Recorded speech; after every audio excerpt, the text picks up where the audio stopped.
जय हिंद साथियों, फिर से स्वागत है आपका एक न्यू वीडियो में। इस वीडियो में हम बात करने वाले कृषि के लिए उपयोगी विज्ञान एवं गणित के तत्वों का आपका जो 2024 का जो वार्षिक का जो पेपर है, इसके सॉल्यूशन के बारे में हम बात करने वाले हैं। जैसे कि आप सभी को पता है कि अभी आपका जो कृषि विज्ञान का आपका जो वार्षिक का जो पेपर होने वाला है, तो यहाँ पर आपको सभी को पता है कि PIQ जो आपका जो प्रीवियस ईयर का जो क्वेश्चन पेपर होते हैं, जो प्रीवियस ईयर के जो क्वेश्चन पेपर होते हैं अपने आप में मोस्ट इंपॉर्टेंट होते हैं। तो यहाँ पर मैं आपको कृषि के लिए उपयोगी विज्ञान एवं गणित के तत्वों का आपका जो 2024 का जो पेपर है उसका मैं आपको सॉल्यूशन बताने वाला हूँ। तो यहाँ पर मैं आपको क्वेश्चन के यहाँ पर ऑब्जेक्टिव का तो सॉल्यूशन बताऊंगा, साथ ही मैं आपको यहाँ पर जो आपके 2024 के पेपर में जो क्वेश्चन पूछे गए थे उनका भी सॉल्यूशन बताऊंगा। तो वीडियो बहुत ही इंपॉर्टेंट है, इसलिए वीडियो तक बने रहेगा। और यहाँ पर आप सभी को पता ही होगा अब कि अभी आपका ये वार्षिक का जो PCMB का जो पेपर होने वाला है, उसमें आप सभी को पता है कि आपके पेपर के जो PIQ अभी यहाँ पर आपका जो पशुपालन का पेपर हुआ है और फसल उत्पादन का जो पेपर हुआ है, उसमें जो आपका जो प्रीवियस ईयर के जो क्वेश्चन पेपर है उसमें से बहुत सारे क्वेश्चन पूछे गए।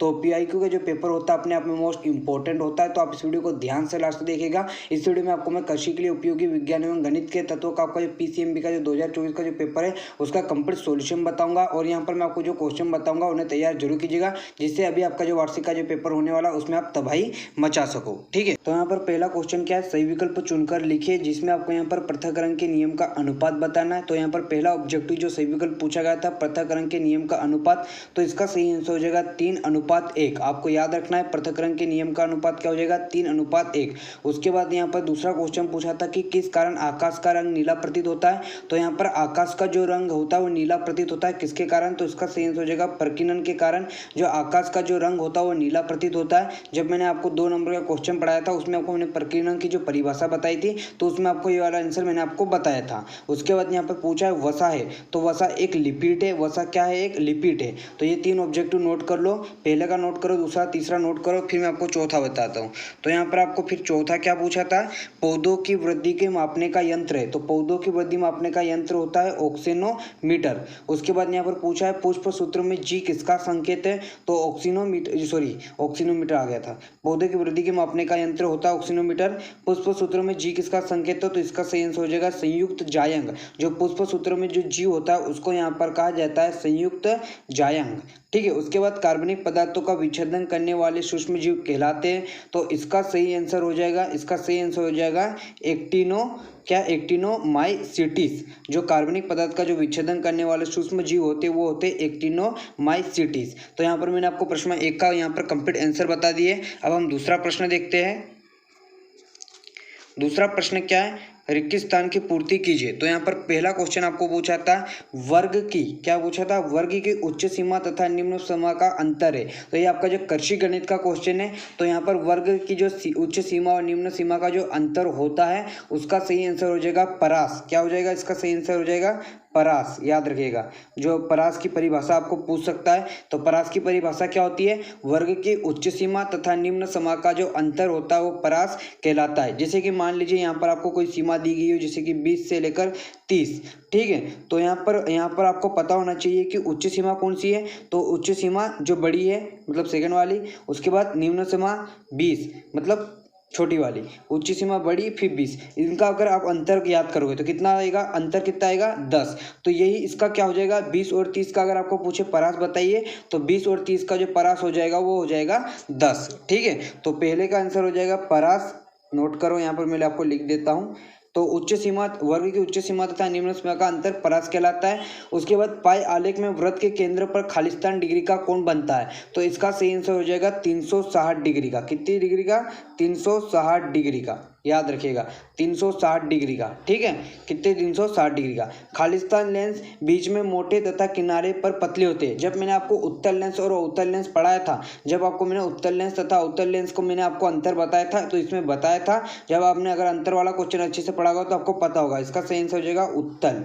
जो उत्तल लेंस होता है वो बीच में मोटे तथा किनारों पर पतले होते हैं। वायुमंडल में जल वाष्प की उपस्थिति कितनी है। तो यहाँ पर याद रखिएगा वायुमंडल में जल, अच्छा उसने पूछा है कि वायुमंडल में जल वाष्प की उपस्थिति खालिस्तान कहलाती है। तो इसको कहते हैं आर्द्रता। क्या कहते हैं इसको, आर्द्रता। ठीक है, आर्द्रता, याद रखिएगा आर्द्रता। वायुमंडल में जल वाष्प की उत्पत्ति आर्द्रता के क्या केब्र चक्र की क्रियाएं खालिस्तान में संपन्न होती है। तो इसका यहाँ पर मैं लिख देता हूँ क्या है, माइटोकॉन्ड्रिया। क्या हो जाएगा, माइटोकॉन्ड्रिया माइटोकॉन्ड्रिया, ठीक है। तो इसका सेंस हो जाएगा माइटोकॉन्ड्रिया, ठीक है। और ये इसको कोशिका का बिजली घर भी कहा जाता है, पावर हाउस, ठीक है। पता होना चाहिए आपको, माइटोकॉन्ड्रिया को ही यहाँ पर पावर हाउस कहा जाता है, ठीक है। उसके बाद 10:45 का मान कितना होता है, तो 10:45 का मान होता है 1, और आपको यहाँ पर 10:60 का मान कमेंट करके बताना है, ठीक है। 10 के सभी मान यहाँ पर 0 डिग्री पर और 30 डिग्री पर 45 डिग्री पर तो बता दिया है, और 60 डिग्री और 90 डिग्री पर 10 के पूरे मान आपको यहाँ पर त्रिकोणमिति के जो पूरे मान है वो कमेंट करके बताओ, आपको याद है या नहीं, यहाँ पर फटाफट कमेंट करके बताओ। तो आप देख सकते हो, नोट करो यहाँ पर, ठीक है, तो नोट कर लो। उसके बाद प्रश्न क्रमांक तीसरा है, क्या पूछा है, आनुवंशिक द्वारा, जो प्रश्न क्रमांक तीसरा है सत्य असत्य लिखिए, जिसमें पहला पूछा है आनुवंशिक द्वारा स्वयं एकत्रित आंकड़े प्राथमिक आंकड़े कहलाता है। कल ही मैंने आपको जो यहाँ पर एक वीडियो बताई थी आपको, जब मैंने आपका जो मैं 20वां चैप्टर पढ़ा रहा था, उसमें मैंने आपको कहा था कि जो आनुवंशिक द्वारा स्वयं एकत्रित आंकड़े प्राथमिक आंकड़े होते हैं, तो जो मतलब जो आनुवंशिक वो स्वयं अगर आंकड़े एकत्रित कर रहा है तो उसको प्राथमिक आंकड़े ही कहते हैं, ये मैंने आपको पढ़ाया था। तो ये हो जाएगा सत्य, ठीक है, ये सही है, प्राथमिक आंकड़े की परिभाषा है। अस्थायी चुंबक नर्म लोहे के बनाए जाते हैं, तो क्या अस्थायी चुंबक नर्म लोहे के बनाए जाते हैं, तो सही बात है, ये भी सत्य है, जो अस्थायी चुंबक है वो नर्म लोहे के ही बनाए जाते हैं। उसके बाद साइटोकाइनिन कोशिका विभाजन प्रेरित करता है, तो ये क्या हो जाएगा, ये हो जाएगा असत्य, नहीं ये भी सत्य ही है, असत्य नहीं है, सत्य है। साइटोकाइनिन कोशिका विभाजन प्रेरित करता है, तो सत्य है। उसके बाद क्या पूछा है, कवकों में केवल लैंगिक जनन होता है, ये असत्य है, ठीक है। कवकों में केवल लैंगिक जनन नहीं होता है, ठीक है। त्रिभुज के तीनों कोणों का योग 360 डिग्री होता है, तो त्रिभुज के तीनों कोणों का योग 360 डिग्री नहीं होता, ये भी असत्य है।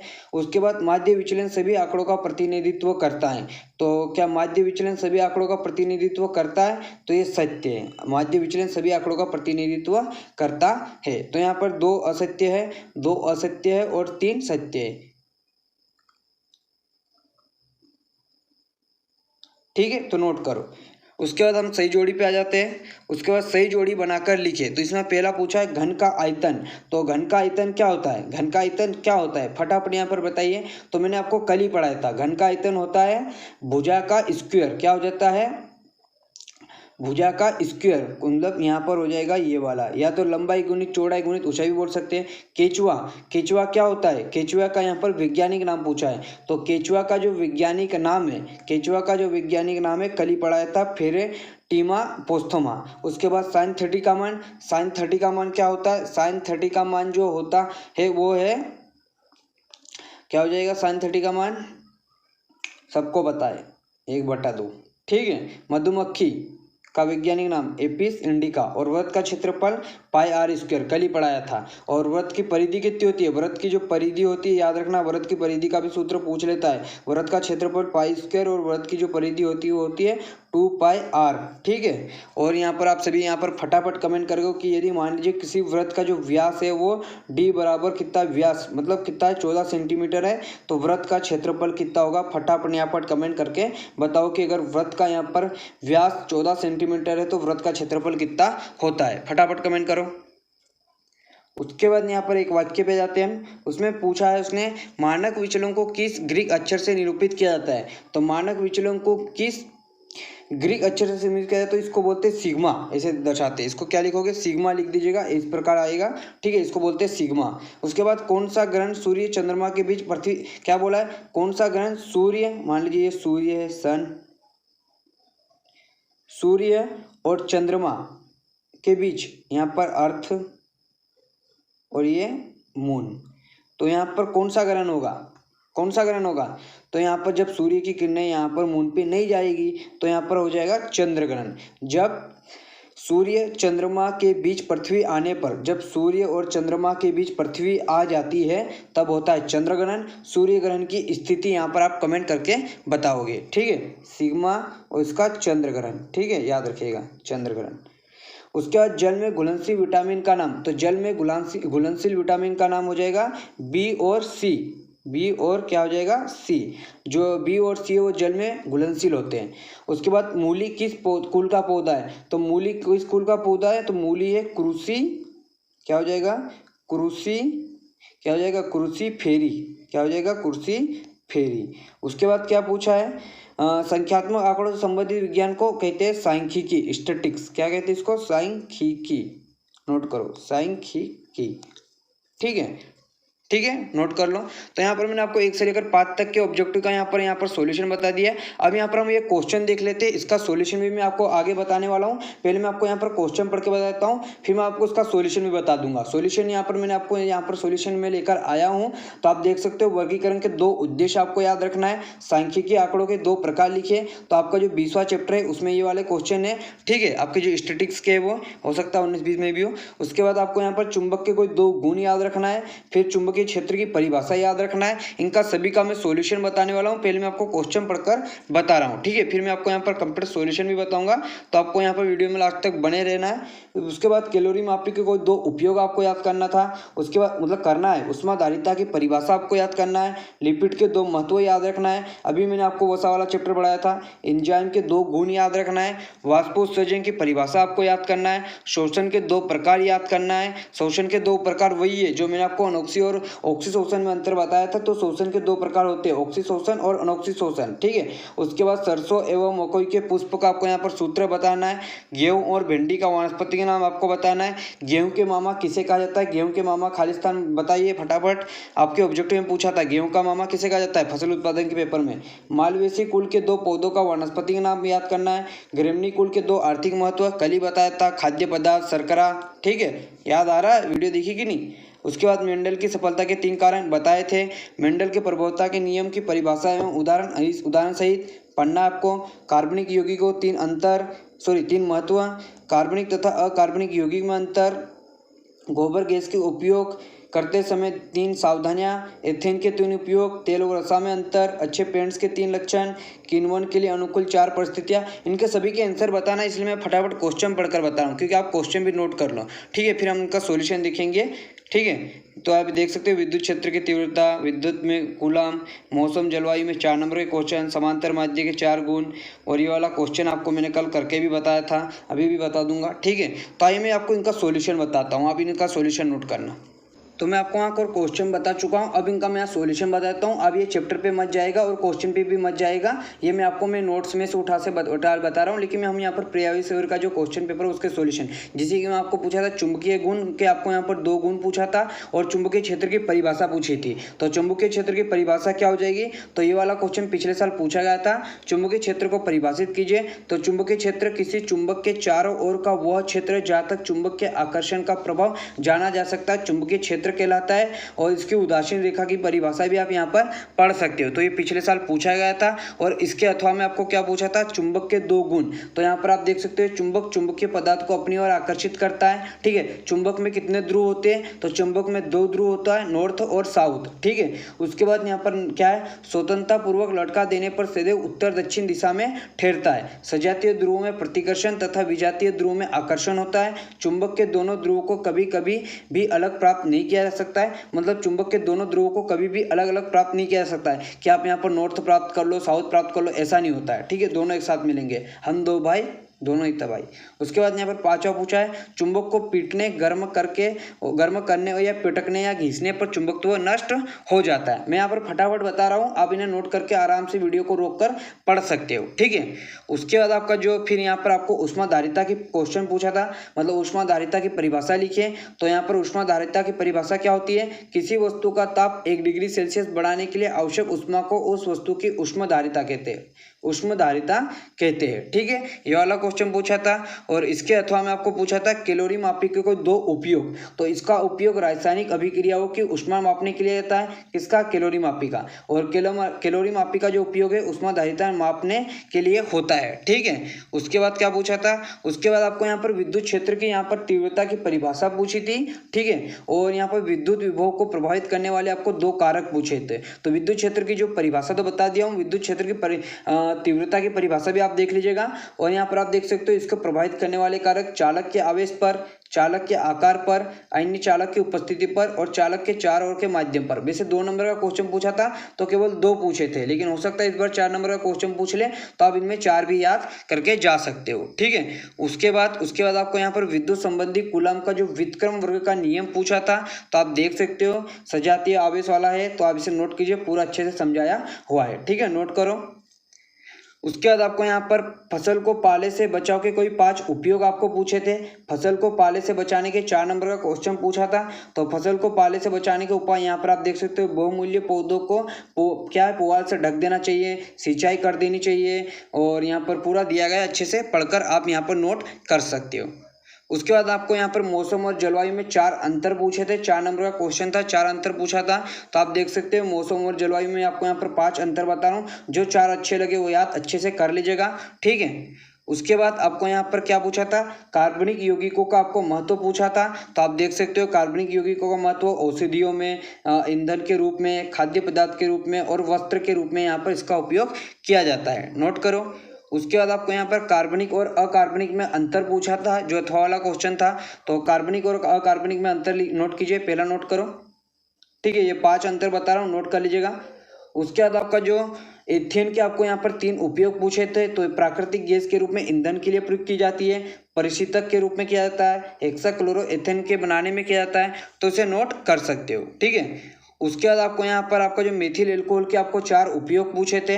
तो पेंट, वर्निश तथा लाख के विलायक के रूप में, विषैली शराब बनाने में, एल्कोहल को विकृत करने में और रोग औषधि के निर्माण में, ठीक है।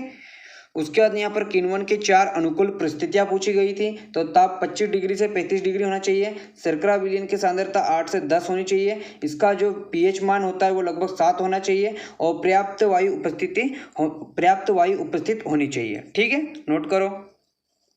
तेल तथा वसा में अंतर पूछा था। तो आप इसे नोट कर सकते हो, तेल तथा वसा में अच्छे से अंतर समझाया गया है, ठीक है। उसके बाद अच्छे पेंट्स की विशेषता पूछी गई थी। तो सरलता से फैलने वाला तरल द्रव होना चाहिए, उसके ऊपर यहाँ पर 6 दिए गए, तो नोट करो। उसके बाद यहाँ पर लिपिड्स का दैनिक जीवन में महत्व पूछा था। तो लिपिड्स के दैनिक जीवन में 2 महत्व आपको यहाँ पर बताए गए, मैं 5 बता रहा हूँ, जो अच्छे से लगे वो तैयार कर लीजिएगा। एंजाइम की विशेषता आपको पूछी गई थी, वाष्पोत्सर्जन की परिभाषा पूछी गई थी। तो यहाँ पर मैं आपको वाष्पोत्सर्जन, बिंदु स्त्रावन की परिभाषा तथा इसके यहाँ पर प्रकार भी समझा रहा हूँ। वैसे आपको केवल वाष्पोत्सर्जन की परिभाषा पूछी गई थी।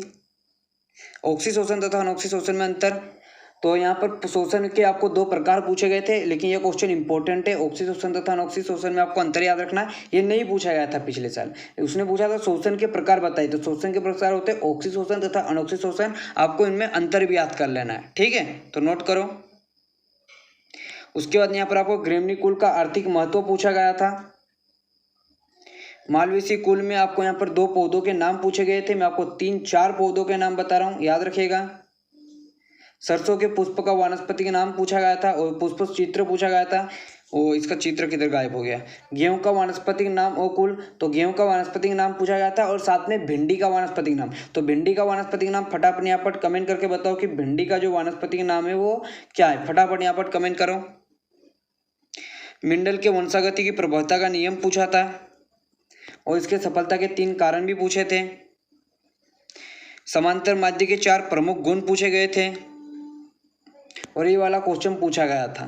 तो ये मैंने आपको कल करके बताया था, अगर आप कल वाली वीडियो देख लोगे तो आपको ये समझ में आ जाएगा, ठीक है। तो इतने क्वेश्चन आपको मैं पूछे गए थे, मैंने आपको उसका कंप्लीट यहाँ पर सॉल्यूशन के साथ क्वेश्चन बता दिए। अब इन क्वेश्चन को नोट करो। तो यहाँ पर मैंने आपको जो आपका जो 2024 का जो पेपर हुआ है उसका कंप्लीट सॉल्यूशन बताया है। अगर आपको 2023 के पेपर का सॉल्यूशन चाहिए तो भी आप यहाँ पर हमें कमेंट कर सकते हो। यहाँ पर मैंने आपको 24 के पेपर का यहाँ पर कंप्लीट सॉल्यूशन बता दिया हूँ। यहाँ पर 2 नंबर, 3 नंबर, 4 नंबर, 1 नंबर के तो सॉल्यूशन बताए, साथ ही कंप्लीट आपका 2024 का जो पेपर उसका सॉल्यूशन बताया। अगर आपको 2023 के पेपर का सॉल्यूशन चाहिए तो आप यहाँ पर कमेंट कर सकते हो। अगर इसका PDF डाउनलोड करना चाहते हो तो आप टेलीग्राम चैनल रूपेश क्लास के माध्यम से आप उसका डाउनलोड कर सकते हो PDF। इसका जो PDF आपको टेलीग्राम चैनल रूपेश क्लास पर मिल जाएगा। इसके अलावा पेपर से रिलेटेड कुछ डाउट या क्वेश्चन है, आपको कुछ डाउट है तो आप यहाँ पर इंस्टाग्राम पर आकर DM कर सकते हो। इंस्टाग्राम की लिंक आपको डिस्क्रिप्शन में मिल जाएगी। और अगर अभी तक आपने यहाँ पर बोर्ड एग्जाम स्पेशल चैनल को सब्सक्राइब नहीं किया तो बोर्ड एग्जाम स्पेशल चैनल को सब्सक्राइब जरूर कर लीजिएगा। बोर्ड एग्जाम स्पेशल चैनल अपने आप में मोस्ट इंपॉर्टेंट चैनल है, तो बोर्ड एग्जाम स्पेशल चैनल को सब्सक्राइब जरूर कीजिएगा। और वीडियो को लाइक नहीं किया वीडियो को लाइक कीजिएगा, चैनल को सब्सक्राइब कीजिएगा, बेल आइकन को ऑल पर प्रेस कीजिएगा। तो मिलते वीडियो में, जय हिंद।